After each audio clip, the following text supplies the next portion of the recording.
বিসমিল্লাহির রহমানির রহিম। আজকের এই অনলাইন ক্লাসে সবাইকে স্বাগতম। প্রিয় শিক্ষার্থীরা, কেমন আছো? আশা করি তোমরা সবাই ভালো আছো। আজকের এই অনলাইন ক্লাসে সবাইকে আবারও স্বাগত জানিয়ে আমি আজকে শুরু করছি। বৈশ্বিক এই মহামারীতে আমরা সবাই অনেকটাই গৃহবন্দী, শিক্ষা ব্যবস্থা অনেকটাই বিপর্যস্ত। তোমাদের সাথে অনেকদিন ক্লাসে দেখা হয় না। মহামারীর এই দুঃসময়ে সবাই ঘরে অবস্থান করো। তোমরা জেনে খুশি হবে, কলেজ কর্তৃপক্ষ একটি ভালো উদ্যোগ নিয়েছে। সেটা হচ্ছে অনলাইনে পাঠদান। আশা করি অনলাইনে পাঠদান তোমাদের পড়াশোনায় কিছুটা হলেও সহায়তা করবে। আজকে আমি তোমাদের ফিনান্স, ব্যাংকিং ও বীমা প্রথম পত্রের ৮ম অধ্যায় সম্পর্কে আলোকপাত করব। আশা করি তোমরা আমার এই অনলাইন ক্লাস দ্বারা উপকৃত হবে।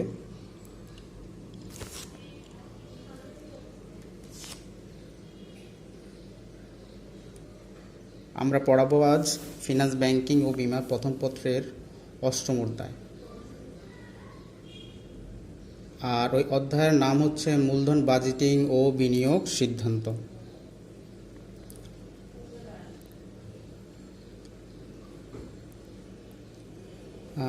আমার পরিচয়টা দিয়ে নিই। আমি মোহাম্মদ ইসমাইল, প্রভাষক, ব্যবস্থাপনা বিভাগ, নোয়াখালী সরকারি মহিলা কলেজ। আজকে এই বিষয় সম্পর্কে তোমাদের অনলাইন ক্লাসটি পরিচালনা করব।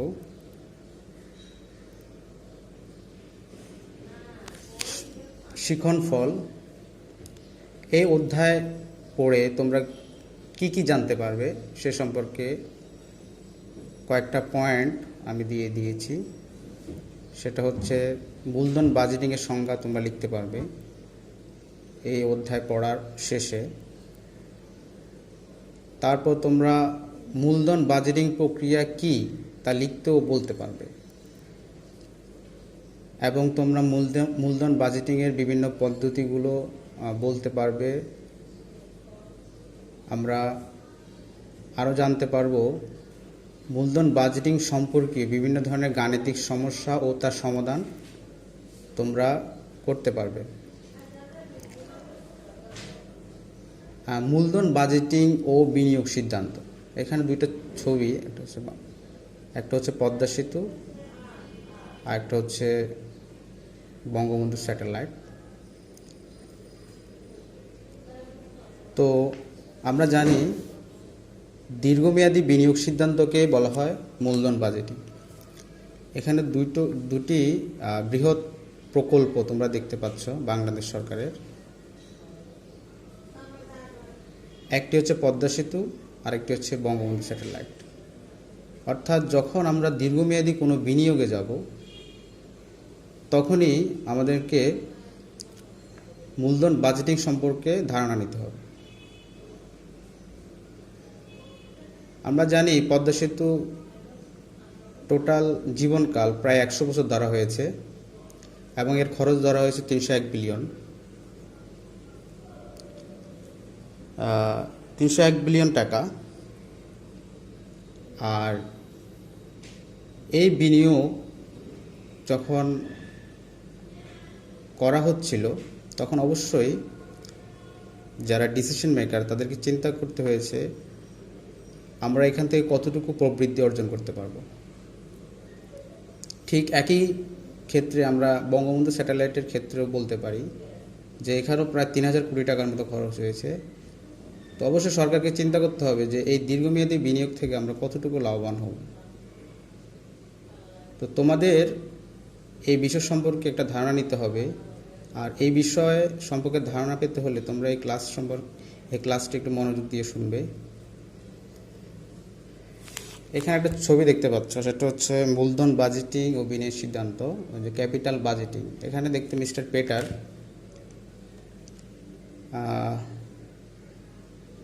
মিস্টার পেটার একজন লোক, এই যে আমার মার্কটা তোমরা দেখতে পাচ্ছ কিনা, মিস্টার পেটার তিনি সিদ্ধান্ত গ্রহণ করতে হবে, তাকে সিদ্ধান্ত গ্রহণ করতে হবে কিভাবে তাকে একটা প্ল্যান্টে বিনিয়োগ করতে হবে, ক্যাপিটাল বাজেট। অর্থাৎ এখানে একটা কথা আছে যে should we pursue the building of this plant. অর্থাৎ সে একটি কারখানায় বিনিয়োগ করতে যাচ্ছে, এই জন্য তার 10 মিলিয়ন টাকা প্রয়োজন। এখন তাকে অবশ্যই চিন্তা করতে হবে যে সে এই 10 মিলিয়ন টাকা দিয়ে এই কারখানাটি ক্রয় করবে কিনা, এবং তাকে অবশ্যই চিন্তা করতে হবে এই প্ল্যান্টটি ক্রয় করলে তার বিনিয়োগ কত তাড়াতাড়ি সে আবার ব্যাক করতে পারবে, অর্থাৎ তার বিনিয়োগকৃত অর্থ কত তাড়াতাড়ি তিনি তার কাছে উঠিয়ে নিতে পারবেন। অবশ্যই তাকে এই বিষয়ে চিন্তা করতে হবে। এখন আসি আমরা মূলধন বাজেটিং কি। মূলধন বাজেটিং হচ্ছে দীর্ঘমেয়াদী বিনিয়োগের সিদ্ধান্ত গ্রহণের প্রক্রিয়া। মূলধন বাজেটিং হলো দীর্ঘমেয়াদী প্রকল্প মূল্যায়নের একটি প্রক্রিয়া। তাহলে আমরা এটা বলতে পারি যে যখনই দীর্ঘমেয়াদী কোনো অর্থায়ন আসবে এবং এই অর্থায়ন করার জন্য আমাদের কিছু পদ্ধতি অবলম্বন করতে হবে।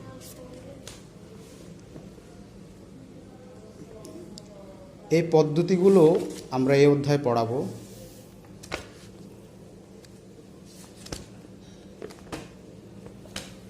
এরপর আমরা দেখব মূলধন বাজেটিংয়ের পদক্ষেপ।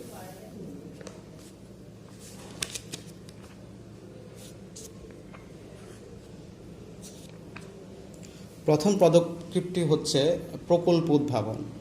এক্ষেত্রে শিক্ষার্থীরা তোমাদের যে জিনিসটা মনে রাখতে হবে, একটি দীর্ঘমেয়াদী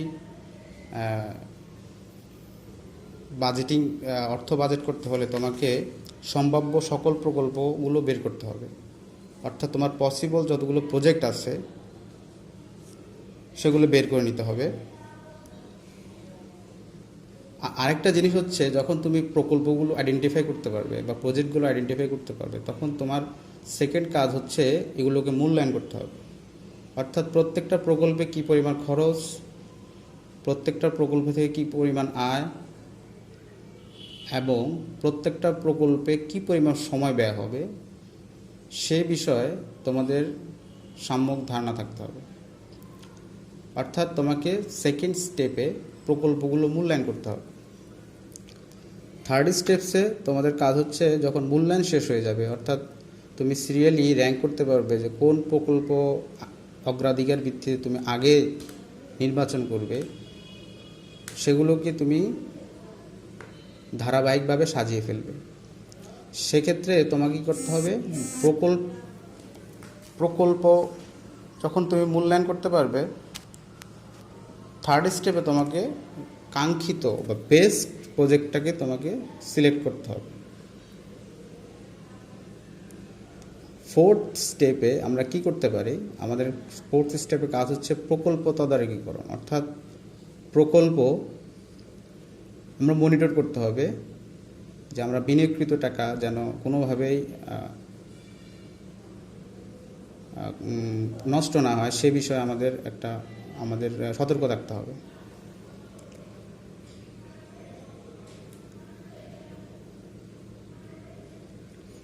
মূলধন বাজেটিংয়ের গুরুত্ব, আমাদের পরবর্তী টপিকটা হচ্ছে মূলধন বাজেটিংয়ের গুরুত্ব। ব্যবসা প্রতিষ্ঠানের মূলধন বাজেটিংয়ের গুরুত্ব অপরিসীম, আমরা জানি। এর আগে জেনেছো যে যেহেতু এটা দীর্ঘমেয়াদী একটি অর্থায়ন পরিকল্পনা, প্রচুর টাকা লাগে, সেক্ষেত্রে এটা অবশ্যই গুরুত্বপূর্ণ সিদ্ধান্ত। সেক্ষেত্রে মূলধন বাজেটিং তোমাকে কি কি বিষয়ে সাহায্য করতে পারে। প্রথমটি হচ্ছে সঠিক বিনিয়োগ সিদ্ধান্ত। অর্থাৎ মূলধন বাজেটিংয়ের মাধ্যমে তুমি সঠিক বিনিয়োগ সিদ্ধান্ত গ্রহণ করতে পারবে। তারপর কি করতে পারবে, সঠিক প্রকল্প নির্বাচন। অর্থাৎ ব্যবসা প্রতিষ্ঠানে যত ধরনের প্রকল্প আছে, এর থেকে বেস্ট যে প্রকল্পটা তুমি সহজেই মূলধন বাজেটিংয়ের মাধ্যমে নির্বাচন করতে পারবে। তারপর হচ্ছে মুনাফা অর্জন। আমরা জানি যে একটা প্রকল্প বিনিয়োগ করা হয় মূলত মুনাফা অর্জনের জন্য। মূলধন বাজেটিংয়ের মাধ্যমে আমরা আগে থেকে প্রকল্পের আন্তঃপ্রবাহ সম্পর্কে ধারণা নিতে পারি, যার কারণে কী পরিমাণ মুনাফা হবে আমরা অনেকটা আগে থেকেই বলতে পারি। তারপর হচ্ছে ব্যয় নিয়ন্ত্রণ।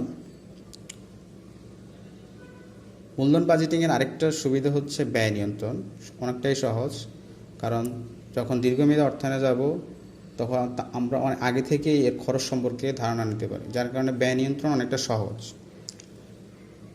শেষে যে গুরুত্বটা সেটা হচ্ছে ঝুঁকি হ্রাস। আমরা জানি একটি প্রজেক্ট বাস্তবায়নে অনেক ধরনের ঝুঁকি থাকে, বিশেষ করে আর্থিক ঝুঁকিটা অনেক বেশি গুরুত্বপূর্ণ।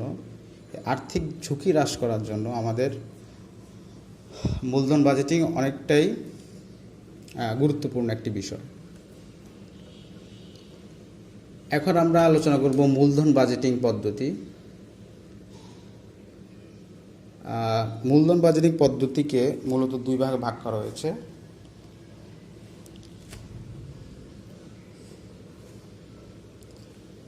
একটি হচ্ছে সনাতন পদ্ধতি, এই যে আমার মার্কটা তোমরা দেখতে পাচ্ছ। একটি হচ্ছে সনাতন পদ্ধতি, আর একটা হচ্ছে নগদ বাট্টাকৃত পদ্ধতি। সনাতন পদ্ধতিটা অনেকটাই প্রাচীন, অর্থাৎ আগে মানুষ এভাবে ক্যাপিটাল বাজেটিং করত।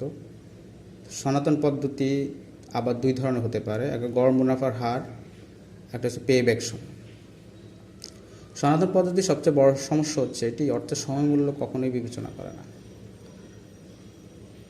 আর নগদ বাট্টাকৃত পদ্ধতি, এই পদ্ধতি হচ্ছে আধুনিক পদ্ধতি, অর্থাৎ এখানে অর্থের সময় মূল্যকে বিবেচনা করে।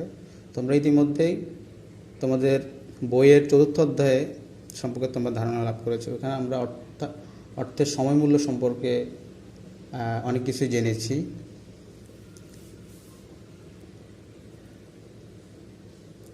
সনাতন পদ্ধতির মধ্যে দুইটি আছে, সেটা হচ্ছে গড় মুনাফার হার। এক্ষেত্রে আমরা কোন একটি প্রকল্প নির্বাচন করব এর মুনাফা হারের ভিত্তিতে। আর পেব্যাক সময়, সেটা হচ্ছে আমি বিনিয়োগকৃত অর্থ কোন একটি প্রকল্প থেকে কত তাড়াতাড়ি আদায় করতে পারবো সেই বিষয়ের উপর এটি আলোকপাত করে।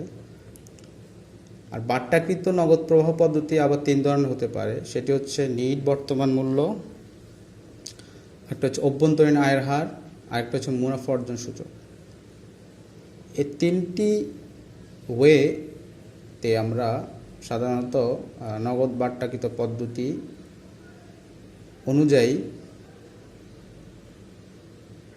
মূলধন বাজেটিং করতে পারে। এগুলোকে এই 5টি পদ্ধতি সম্পর্কে তোমাদের ধারণা থাকতে হবে। এই পদ্ধতিগুলোকে টেকনিক বলা হয়, অর্থাৎ মূলধন বাজেটিং টেকনিক।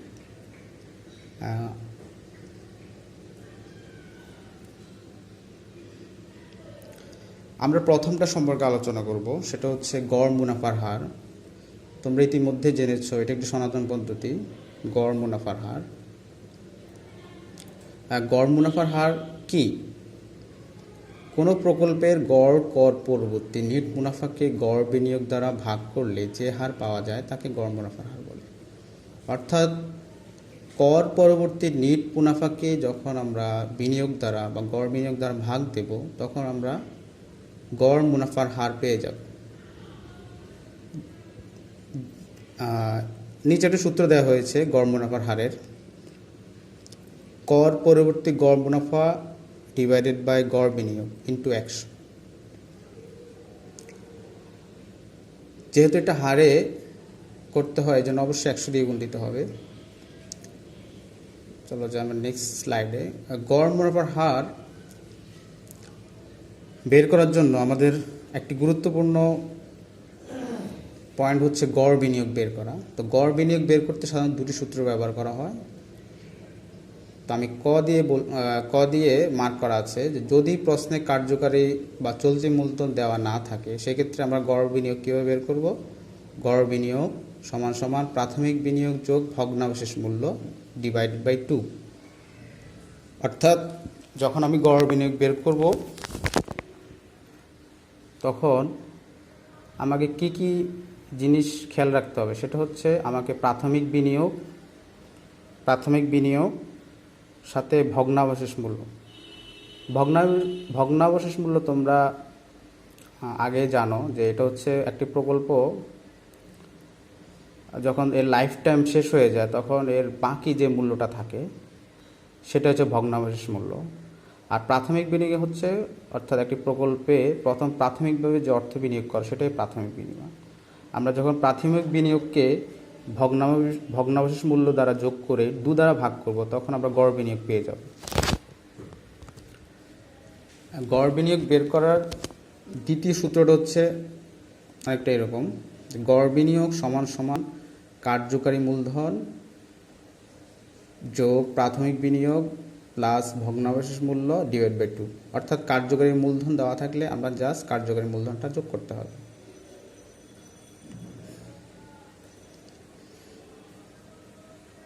গড় মুনাফার হার, এখানে একটা উদাহরণ দেওয়া হয়েছে। গড় মুনাফার হার পরীক্ষায় আসে, কীভাবে গড় মুনাফার হার বের করতে হবে।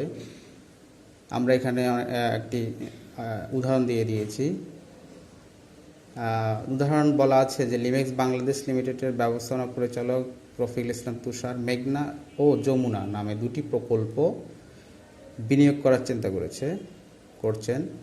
প্রকল্প 2টির প্রাথমিক বিনিয়োগ যথাক্রমে 70,000 টাকা ও 75,000 টাকা। প্রকল্প 2টির প্রয়োজনীয় তথ্যাবলী নিচে দেওয়া হলো। আমরা আগে বলেছি গড় মুনাফার হার বের করার জন্য আমাদের প্রাথমিক বিনিয়োগ দরকার হয়। এখানে 2টো প্রকল্পেরই প্রাথমিক বিনিয়োগ দেওয়া হয়েছে, একটায় 70,000 আরেকটিতে 75,000 টাকা। আর এখানে এই প্রকল্পে মূলত 5 বছর পর্যন্ত চলবে, অর্থাৎ এই প্রকল্পের আয়ুষ্কাল হচ্ছে 5 বছর। আর প্রকল্পের কর পরবর্তী নিট মুনাফা যমুনা এবং মেঘনা 2টি প্রকল্পেরই কী দেওয়া আছে, কর পরবর্তী নিট মুনাফা দেওয়া আছে। অর্থাৎ 1 থেকে 5 বছরে কী পরিমাণ মুনাফা দেবে সেটা এখানে দেওয়া আছে। ঠিক তেমনি প্রকল্প মেঘনা এরও কর পরবর্তী নিট মুনাফা দেওয়া আছে। 2টি প্রকল্পেরই আয়ুষ্কাল হচ্ছে 5 বছর এবং এদের ভগ্নাবশেষ মূল্য দেওয়া আছে, দেখো নিচে আছে। এটা হচ্ছে 5,000 আর অন্যটির হচ্ছে 7,000। এরকম একটা অঙ্ক আসতে পারে পরীক্ষায়। অর্থাৎ গড় মুনাফার হার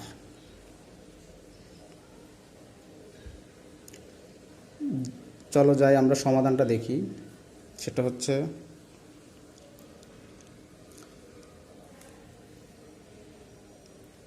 গড় মুনাফার হার বের করার জন্য আমরা আগে সূত্রটি শিখে নিয়েছি। সেটা হচ্ছে গড় মুনাফার হার সমান সমান কর পরবর্তী গড় নিট মুনাফা ডিভাইড বাই গড় বিনিয়োগ ইন্টু 100। তো আমাদের কর পরবর্তী গড় নিট মুনাফা বের করতে হবে। এক্ষেত্রে আমরা কি করতে হবে, মোট কর পরবর্তী নিট মুনাফাকে প্রকল্পের আয়ুষ্কাল দিয়ে ভাগ দিতে হবে। আমরা আমাদের প্রশ্নে এখানে দেখা যাচ্ছে অনেকগুলো নিট মুনাফা। আমাদের এই নিট মুনাফা, এই 5 বছরের নিট মুনাফাগুলোকে যোগ দিতে হবে। 5 বছরের নিট মুনাফাগুলোকে যোগ দিতে হবে। এখানে আমরা তাই করেছি, অর্থাৎ 8,000, 8,800, 9,000, 9,500, 12,000 এগুলো হচ্ছে 5 বছরে আমাদের কর পরবর্তী নিট মুনাফা। এগুলোকে যোগ দিয়ে আমরা প্রকল্পের আয়ুষ্কাল, আমরা আগে বলেছি আমাদের প্রকল্পের আয়ুষ্কাল 5 বছর। তো আমরা এখানে পেয়েছি 9,460 টাকা কর পরবর্তী গড় নিট মুনাফা। তো আমাদের উপরের যে কর পরবর্তী গড় নিট মুনাফা বের হয়ে গেছে, এখন আমাদের দরকার গড় বিনিয়োগ। তো গড় বিনিয়োগ কীভাবে বের করে আমরা জানি। গড় বিনিয়োগ বের করার জন্য আমাদের প্রাথমিক বিনিয়োগের সাথে প্রকল্পের ভগ্নাবশেষ মূল্য যোগ দিয়ে 2 দিয়ে ভাগ দিতে হয়। চলো দেখি। আমাদের প্রথম প্রকল্পটির প্রাথমিক বিনিয়োগ আমরা জানি যে 70,000 টাকা, এটা প্রশ্নে দেওয়া থাকবে, এবং ভগ্নাবশেষ মূল্য এটি প্রশ্নে দেওয়া আছে। তো 70,000 এবং 5,000 যোগ দিয়ে 2 দিয়ে ভাগ দিলে আমরা পাই 37,500 টাকা। তো যমুনা প্রকল্পের গড় মুনাফার হার 25%, 25.23%। অর্থাৎ আমরা যমুনা প্রকল্পের গড় মুনাফার হার বের করে ফেলেছি।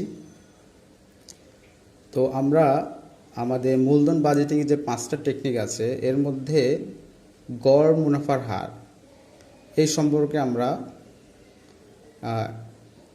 কিছুটা ধারণা লাভ করেছি। তো শিক্ষার্থীরা তোমরা বাসায় চেষ্টা করবে কীভাবে গড় মুনাফার হার বের করতে হয়। আর আমি মনে করি আমার ভিডিওটা তোমরা দেখতে পারো। এই ভিডিওটা দিয়ে আমরা পরবর্তী ক্লাসে অনলাইন ক্লাসগুলোতে এই 5টা টেকনিক সম্পর্কে এক এক করে ধারণা দেওয়া হবে। তো তোমরা ঘরে বসে প্রস্তুতি নাও আর সবার জন্য দোয়া করবে। আর যেন আমরা সবাই একসাথে হতে পারি। খোদা হাফেজ।